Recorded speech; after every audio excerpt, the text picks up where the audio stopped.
A successful tech millionaire rushing to pick up his 9-year-old son from school discovered a young woman sitting outside the bank in the pouring rain, sobbing uncontrollably.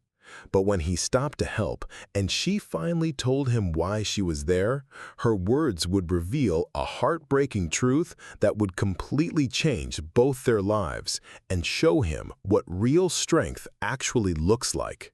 This is the story of how one moment of compassion led to a love that proved some connections are worth fighting for, no matter how impossible they seem. Before we jump back in, tell us where you're tuning in from, and if this story touches you, make sure you're subscribed, because tomorrow, I've saved something extra special for you. The rain hammered against the floor-to-ceiling windows of Daniel Carter's penthouse office as he wrapped up another acquisition meeting. At 34, he'd built Carter Technologies into a software empire worth over $500 million. But today felt like every other successful day. Efficient, profitable, and strangely empty. His assistant knocked and entered with her usual professional smile. "Mr. Carter, you have 15 minutes before you need to leave to pick up Jake from soccer practice." Daniel glanced at his Rolex, 4:45 p.m. His 9-year-old son would be waiting at Westfield Academy, probably the only kid left on the field again. Ever since his wife Rebecca died in a car accident 3 years ago, Daniel had thrown himself into work with an intensity that built his fortune, but left little room for the softer parts of fatherhood. "Thank you, Linda. Cancel my 6 p.m. call and reschedule for tomorrow." Daniel grabbed his Italian leather briefcase and headed for the elevator. The 40-story descent gave him time to shift mental gears from CEO to single father, though he never quite felt natural in either role anymore. Rebecca had been the bridge between his driven ambition and their family life. Without her, everything felt compartmentalized, successful, but disconnected. His black Tesla moved silently through downtown Seattle's financial district, rain streaking the windows as he navigated toward the school. Daniel's mind was already calculating tomorrow's schedule when he stopped at a red light near First National Bank. Through the downpour, he noticed something that made him pause. A young woman sat on the concrete steps outside the bank, completely soaked by the rain. Her dark hair was plastered to her face, and even from inside his car, he could see her shoulders shaking, not from cold, but from crying. She wore simple jeans and a blue sweater that was now thoroughly drenched, and she clutched what looked like paperwork against her chest. The light turned green, but Daniel didn't move. Other cars honked behind him as he watched this woman who seemed oblivious to the storm around her, lost in whatever crisis had brought her to those steps. She looked young, maybe late 20s, and there was something about her posture that spoke of complete defeat. Daniel had seen desperation before, in boardrooms when companies collapsed, in his own mirror after Rebecca's funeral. But this felt different. This woman wasn't just sad, she looked utterly broken, as if whatever had happened inside that bank had shattered something fundamental about her world. More haunting forced Daniel to drive through the intersection, but he couldn't shake the image of her sitting there in the rain. Jake would be waiting at school, probably checking his watch and wondering if his dad had forgotten him again.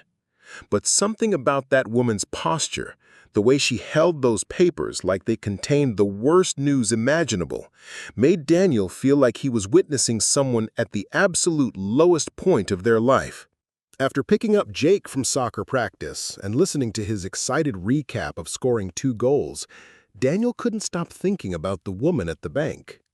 During dinner, while Jake chattered about his upcoming science project, Daniel found himself distracted, glancing repeatedly at the rain still pelting their penthouse windows.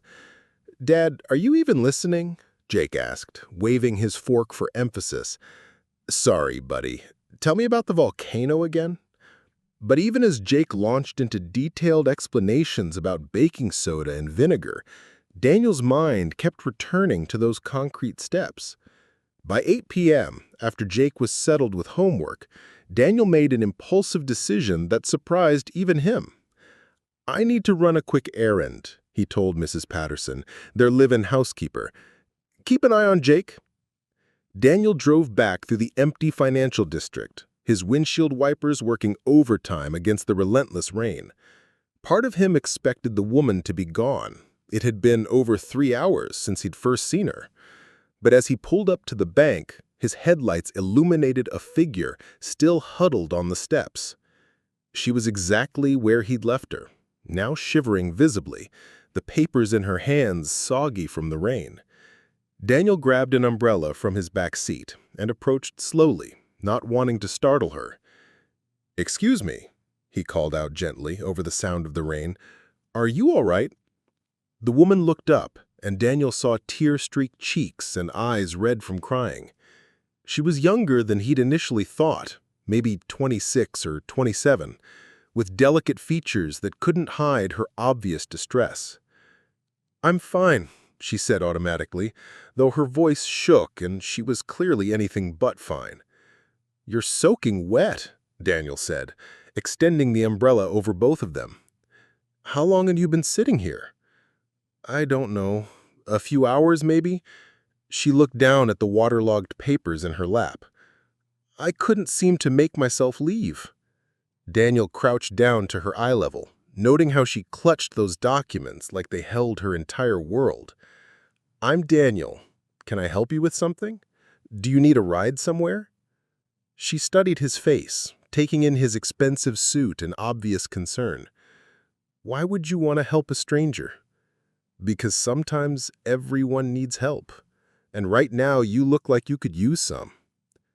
For a moment, something in her expression shifted.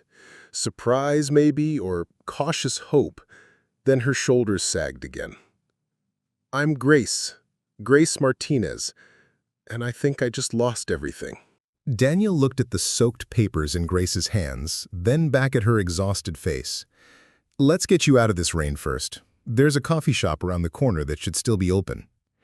Grace hesitated, clearly wary of accepting help from a stranger. "I don't have money for coffee." "My treat," Daniel said gently. "You're going to get hypothermia sitting out here." The warmth of Café Luna enveloped them as they entered, the contrast making Grace shiver more violently. Daniel guided her to a corner table, while the barista, recognizing him as a regular customer, brought over towels without being asked. "2 hot coffees, please," Daniel said, "and maybe some of those blueberry muffins." Grace wrapped the towel around her shoulders, her hands still trembling as she tried to smooth out the water-damaged documents. "You don't understand," she said quietly. "I can't pay you back for this. I can't pay anyone back for anything anymore." Daniel settled across from her, noting the way she held herself, proud despite her circumstances, like someone unaccustomed to needing help. "Why don't you tell me what happened?" Grace stared into her coffee cup for a long moment. "I came to the bank today to try to negotiate a payment plan for my mother's medical bills. She's been fighting cancer for 2 years, and even with insurance, the costs—" She trailed off, then looked up at Daniel with tears threatening again. "They foreclosed on our house today, the one my parents bought when I was 5, where my mom wanted to recover, where all our memories are." Grace's voice cracked. "I thought I could convince them to give us more time, maybe work out smaller payments, but they said the decision was final." Daniel felt something tighten at his chest. "What about other family? Friends who could help?" "It's just me and my mom. My dad died when I was in college, and I've been working 2 jobs to keep up with everything since Mom got sick. I'm a kindergarten teacher during the day, and I waitress at night, but it's not enough. It's never been enough." The weight of her situation settled over Daniel like a heavy blanket. Here was someone working herself to exhaustion, trying to save her dying mother and their family home, facing an impossible financial burden that no amount of hard work could overcome. "Where will you go?" he asked softly. Grace shrugged, the gesture heartbreaking in its resignation. "I don't know. Mom's too sick to move far from her oncologist. Maybe I can find us a small apartment, though I'm not sure how we'll afford that either now that I'll be spending my savings on moving expenses instead of medical bills." Daniel studied this young woman who was trying so hard to hold everything together while her world collapsed around her. There was something about her quiet strength, her determination to care for her mother despite impossible odds, that reminded him of why he'd fallen in love with Rebecca in the first place. Preparing and narrating this story took us a lot of time, so if you are enjoying it, subscribe to our channel. It means a lot to us. Now back to the story. Daniel drove Grace to her house, or what had been her house until that morning. The small, well-maintained bungalow in a quiet neighborhood looked like the kind of place where a family had built decades of memories. A foreclosure notice was already posted on the front door. "I need to pack some things for my mom," Grace said quietly as they sat in his car. "The bank said we have until the end of the week, but I want to get her settled somewhere safe first." "Where is your mother now?" "Seattle General. She's having another round of chemotherapy this week." Grace's voice was steady, but Daniel could see the exhaustion in every line of her posture. "She doesn't know about the house yet. I couldn't tell her while she's so sick." Daniel followed Grace inside, struck by the warmth of the small home despite its modest furnishings. Family photos covered every surface: Grace's graduation from college, vacation trips, birthday celebrations. A handmade quilt lay folded on the couch, and the kitchen table was covered with medical bills and paperwork that Grace had been trying to organize. "This is beautiful," Daniel said, meaning it. The house felt more like a home than his penthouse ever had. "My parents bought it in 1995, Grace said, carefully packing photo albums into a box. "Dad always said it wasn't much to look at, but it was ours. Mom planted that garden out back when I started elementary school. She was so proud of her roses." Daniel watched as Grace methodically sorted through a lifetime of belongings, deciding what could fit in whatever small space they'd find next. Her movements were efficient but reverent, as if she was trying to preserve not just objects, but memories themselves. "Grace," Daniel said carefully, "what if there was another way?" She looked up from the photo albums. "What do you mean?" "What if someone could pay off the mortgage, buy you time to figure out a long-term solution?" Grace's expression hardened slightly. "I told you I can't accept charity. I won't take money I can't pay back." "What if it wasn't charity? What if it was an investment?" "An investment in what? I'm a kindergarten teacher who waitresses at night. I don't exactly have business ventures to offer." Daniel looked around the house again, at the carefully tended belongings, the family photos, the evidence of a life built on love rather than money. An investment in something that matters. Grace set down the photo album and studied his face. "You don't even know me. Why would you want to help?" Daniel thought about Jake at home, about the empty spaces in their expensive life, and about how this small house felt more alive than anywhere he'd been in years. "Maybe because you remind me of what I used to think was important, before I got so focused on building wealth that I forgot why wealth might matter in the first place." Over the next 2 weeks, something unexpected developed between Daniel and Grace. What began as a crisis intervention evolved into daily conversations, shared meals, and a connection neither had anticipated. Daniel insisted on paying the mortgage temporarily while Grace focused on her mother's treatment, but Grace refused to let it remain one-sided. She began tutoring Jake in reading and math, bringing a warmth and patience to his homework sessions that Daniel had struggled to provide. "Miss Grace is really smart, Dad," Jake announced one evening over dinner at their house. "She taught me this trick for remembering multiplication tables, and she knows all about volcanoes for my science project." Daniel watched as Grace helped Jake with his presentation, her natural teaching instincts evident in how she guided rather than corrected, encouraged rather than criticized. For the first time since Rebecca's death, their house felt like a home rather than just an expensive place to sleep. "How do you do it?" Daniel asked one evening as they sat in his living room after Jake had gone to bed. Do what? Stay so positive when everything in your life is falling apart. Your mother is sick, you lost your house, you're working yourself to exhaustion, and yet you still have energy to help Jake with his homework and make him laugh. Grace was quiet for a moment, curled up in the corner of his leather sofa with a cup of tea. I learned something when my dad died. You can choose to let tragedy make you bitter, or you can choose to let it make you grateful for what you still have. What do you still have? Daniel asked gently. My mom is still fighting. She still smiles when I walk into her hospital room. Jake gives me hugs when I help him with fractions. You...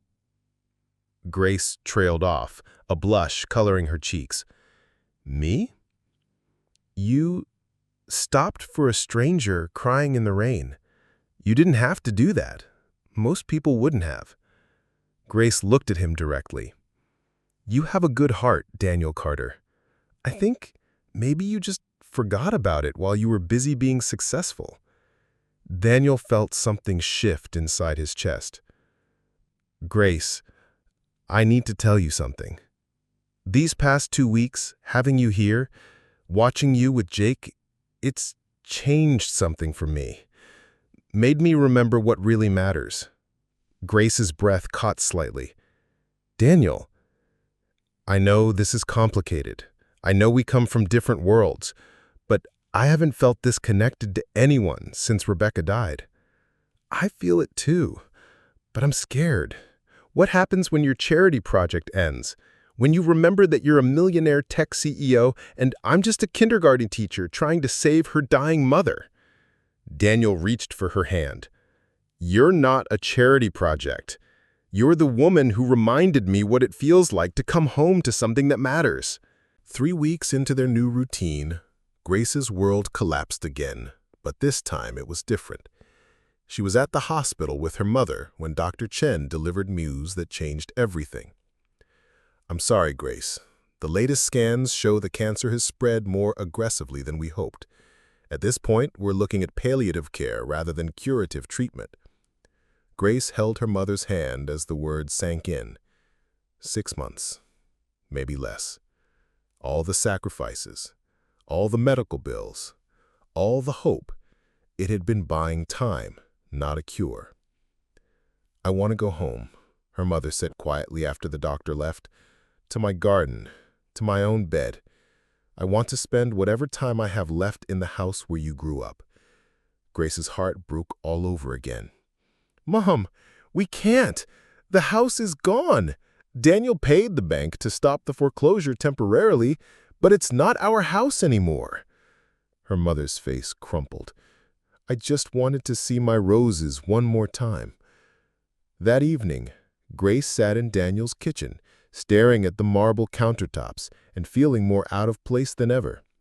When Daniel came home from work and saw her expression, he immediately knew something was wrong.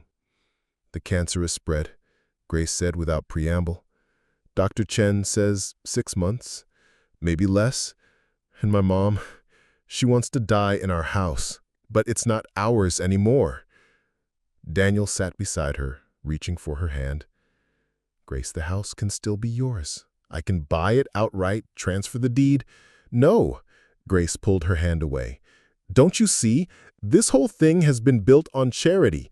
You paying for the house, me living here, tutoring Jake.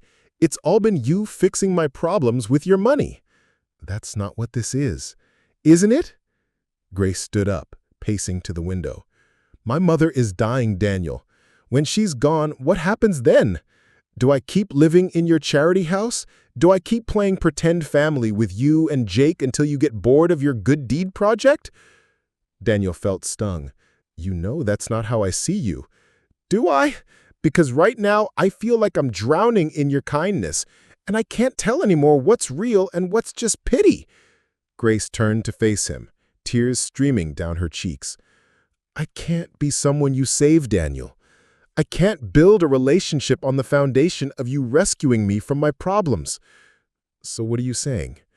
I'm saying I need to take care of my mother on my own. Find a way that doesn't involve accepting handouts from someone I've fallen in love with. Grace, please don't do this. I have to. Because when my mom is gone, I need to know that whatever I have left is something I built myself. Grace packed her few belongings and moved back to a tiny studio apartment across town, using the last of her savings for rent and her mother's hospice care. Daniel's calls went unanswered, his texts unread. The silence between them felt like a wall neither knew how to cross. 2 weeks later, Daniel made a decision that felt generous but proved devastating. Unable to bear the thought of Grace struggling alone during her mother's final weeks, he contacted the hospital billing department and paid off her mother's entire medical debt, nearly $300,000, without telling her. Grace discovered it when she went to arrange a payment plan for her mother's hospice care. "I'm sorry, Ms. Martinez, but your account shows a zero balance," the billing clerk said, confused. "Everything was paid in full yesterday by a Daniel Carter?" Grace felt the world tilt. She drove directly to Daniel's office, her hands shaking with anger and humiliation. "How could you?" she demanded, storming into his penthouse office past his startled assistant. Daniel looked up from his desk, immediately recognizing the fury in her eyes. "Grace, I was trying to help. You were trying to control." Grace slammed the payment receipt on his desk. "Do you have any idea what you've done? I freed you from debt so you could focus on your mother's final weeks without worrying about money. You stripped away the last piece of my independence." Grace's voice cracked. "I told you I needed to handle this myself. I told you I couldn't build a relationship on your charity, and you did this anyway." Daniel stood, reaching toward her. "I love you. I couldn't watch you destroy yourself trying to pay impossible bills." "You don't love me," Grace said, backing away from his touch. "You love the idea of saving me. You love being the white knight who rescues the poor teacher, but you don't respect me enough to listen when I tell you what I need." "That's not true." "Isn't it? You decided what was best for me without asking. You made choices about my life, my mother's care, my dignity, without my consent." Tears streamed down Grace's face. "You took away my right to sacrifice for the person I love most." Daniel felt desperation rising in his chest. "I was trying to give you peace of mind. You were trying to buy my gratitude, and maybe my guilt, because now I owe you everything, don't I? My mother's final care, our ability to say goodbye without financial stress, it's all because of your money. Grace, please." "The worst part is that you'll never understand why this hurts so much, because you've never had to fight for your dignity when everyone around you thinks money can solve everything." Grace turned toward the door, then looked back one final time. "I hope you find someone who wants to be rescued, Daniel, because I can't be her." Daniel sat alone in his office for hours after Grace left, her words echoing in the silence. Jake noticed his father's mood when he came home that evening, quiet and distant in a way that reminded the boy of the dark months after his mother's death. "Dad, where's Miss Grace?" Jake asked over dinner. "She was supposed to help me finish my science project tonight." Daniel looked at his son's expectant face and felt his heart break a little more. "She won't be coming back, buddy." "Why not? Did I do something wrong?" "No, Jake, I did something wrong." Over the next few days, Daniel replayed every conversation he'd had with Grace, finally understanding what he'd been too blind to see. He'd approached their relationship like a business problem to be solved, using his resources to eliminate obstacles without asking if that's what she wanted. Mrs. Patterson, their housekeeper, found him staring out his office window one morning. "You look terrible, Mr. Carter." "I ruined everything," Daniel said quietly. "I thought I was helping, but I was just trying to control the situation, make it comfortable for me." "The teacher, Miss Grace?" Daniel nodded. "She needed to know she could handle her problems on her own terms, and I took that away from her because I couldn't stand watching her struggle." Mrs. Patterson was quiet for a moment. "My late husband used to say that love isn't about making someone's life easier. It's about making their struggles worth something."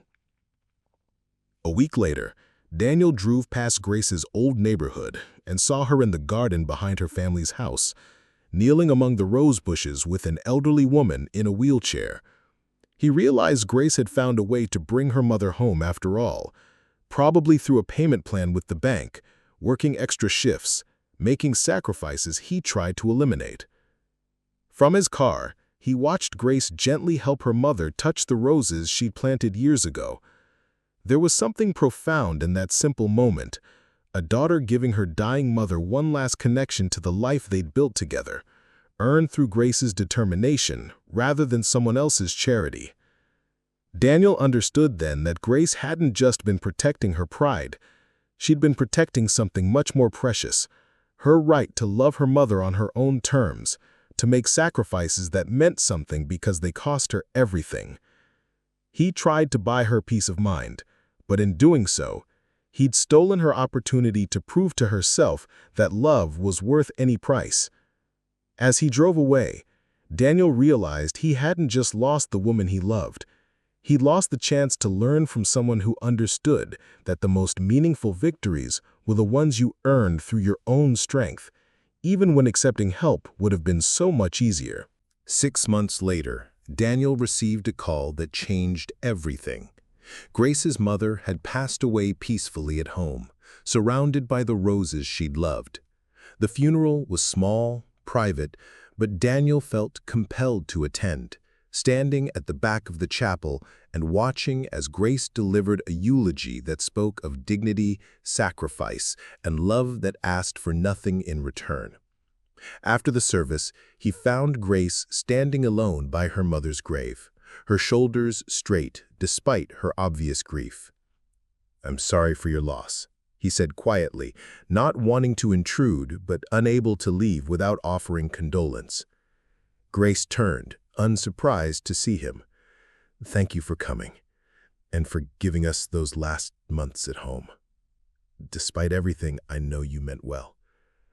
They stood in silence for a moment, the weight of unspoken words hanging between them.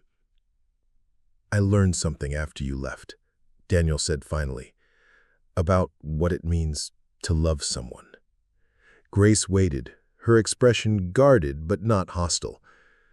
"I thought love meant protecting people from struggle, solving their problems, making their lives easier.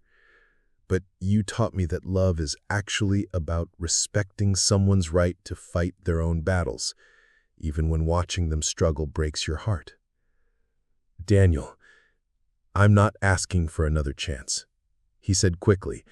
"I know I lost that right when I ignored what you needed, but I wanted you to know that I understand now why what I did was wrong. It wasn't generosity. It was selfishness disguised as kindness." Grace's eyes filled with tears. She died knowing she was in her own home, surrounded by her roses. That mattered to her more than anything, and I knew I'd fought for that, earned it through my own choices. "I'm proud of you," Daniel said simply, "for everything you did for her, for standing up to me when I tried to take that away from you." They began walking slowly toward their cars, the conversation feeling like both an ending and a beginning. "What happens now?" Grace asked. Daniel pulled out a folder from his car. "I have a proposition. Not charity, not rescue, but a real business partnership." Grace looked skeptical. "What kind of partnership?" "I want to start an educational foundation. Scholarships for kids whose families are facing medical crises. Tutoring programs for children who are struggling academically while dealing with family trauma." Daniel handed her the folder. "I'd handle the business side and funding. You'd design the programs, hire the teachers, decide who gets help and how." Grace examined the documents, her expression unreadable. Why would you want me to run this? Because you understand what these families are going through in a way I never could. You know the difference between help that empowers and help that diminishes. And because Jake keeps asking when Miss Grace is coming back to help him with his homework. Despite everything, Grace smiled slightly. How is he? Missing you. We both are. But this isn't about us, Grace. This is about creating something meaningful with someone whose judgment I trust completely. Grace studied the budget, the program outlines, the organizational structure. Equal partners? Equal partners. Your vision, your rules, your decisions about who we help and how.